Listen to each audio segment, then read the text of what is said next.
Hey guys, it's me, Seren, back with another video. It's going to be a really quick video on allies and on allyship. As you can tell by the title of this video is How to Be a White Ally. Don't. How to be a white ally, don't. So I was actually talking to a really good friend of mine, and we were talking about allies and allyship. And one of the things that she said that actually really stood out to me was, she was like, I really don't like the word ally because you have people that are self-proclaiming themselves as allies. Hi, Johanna, because she's the one I was talking to. So she's like, I hate the word ally because you have people that are, self-proclaiming themselves as allies. And if you're self-proclaiming yourself as an ally, like if you're saying I'm an ally, then you're, that's not the way that allyship works. She was like, marginalized groups are the ones that need to be in charge of proclaiming who's an ally, who isn't an ally, kind of welcoming people into the fold and, deciding for themselves who and what is an ally and who and what, the roles of those allies are going to be within, their movement, within their marginalized group.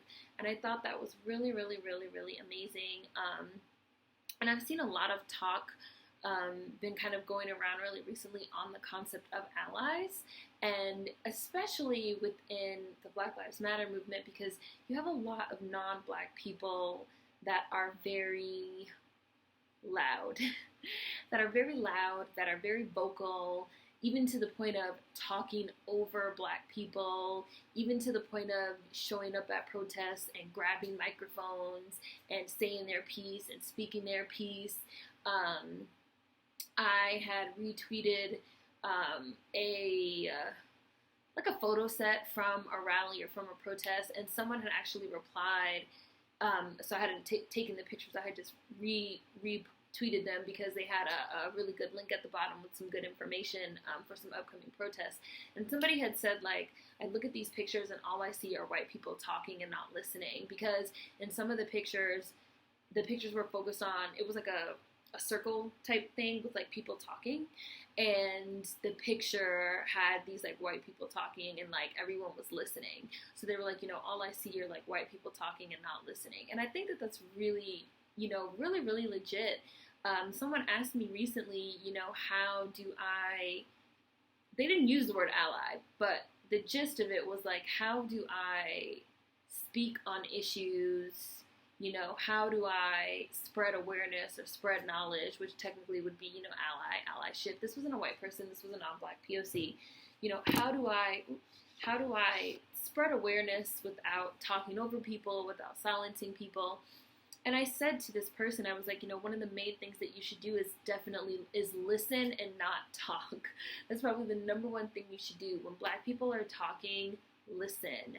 Retweet, Black people, because we are experts on our own condition, so, do a lot of retweeting, do a lot of sharing articles, sharing links, sharing posts, sharing resources from Black people, and not necessarily spending all this time talking and having your own talking viewpoints and having your own talking points on Black issues. I was like, and also when you do talk, really try not to compare yourself or your own issues with those of Black people, because that's something that a lot of non-Black POC and white people also love to do, is like do this comparison game, like, well, in my community it's this and in the Black community it's that. Like, if you're going to talk about Black issues, just focus on Black issues. And the thing is, again, I agree with like disliking the word ally, because you have people that are self-proclaiming themselves as allies, and then you have people that are weaponizing their allyship and having their allyship be on these conditions. It's conditional, and oh, well, like, you want white people to care, so you have to do XYZ, and you have to be good little Negroes, and you have to let me be in the front of the protest, and you have to let me talk, and still, even within the movement of a marginalized group, centering themselves, and still continuing to operate within this white supremacist function of they have to be centered, they have to be at the center, they have to be the ones talking and not listening, they have to be the center of attention, they have to be the leaders, they have to be the ones in charge, because that's the way that they're just conditioned to see themselves. White people are conditioned to see themselves as the leaders, as the special snowflakes, as the special ones out of the bunch, as the ones that get to talk, as the ones with the most weighty, opinions, as the ones that know everything about everything. And so a lot of them are proclaiming themselves as allies and saying, well, if you don't want to let me be in the front, then I'm just going to take my allyship away. Again, weaponizing it, making it really conditional on, things that Black people have to say and do, which is continuing to just kind of reinforce these white supremacist norms, So that's why I say how to be a white ally. Don't think of yourself as an ally. Don't self-proclaim yourself as an ally. Don't put that title on yourself. Don't go to a protest thinking of yourself as an ally.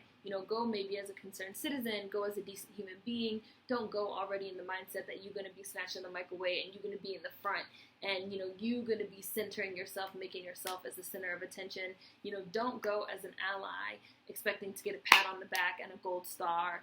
Don't go as a white savior who's going to rally the troops and save the poor Negroes, and I get a lot of people that ask me this kind of question about allyship. So from now on, I'm just going to refer them to this video, and for anyone else out there that has people asking you, please feel free to refer them to this video. Like, don't go as an ally, again, expecting to get a pat on the back and a gold star and all this praise, and if you can't get that praise, and if you can't be the center of attention, and you can't be the leader of the troops, you're going to snatch your conditional allyship away, because we don't need or want that.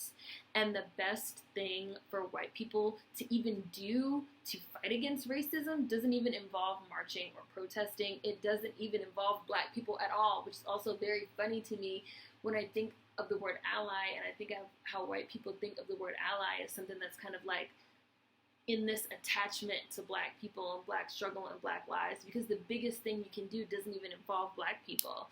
And the biggest thing you can do is use your privilege. I made a whole video about what to do with your privilege.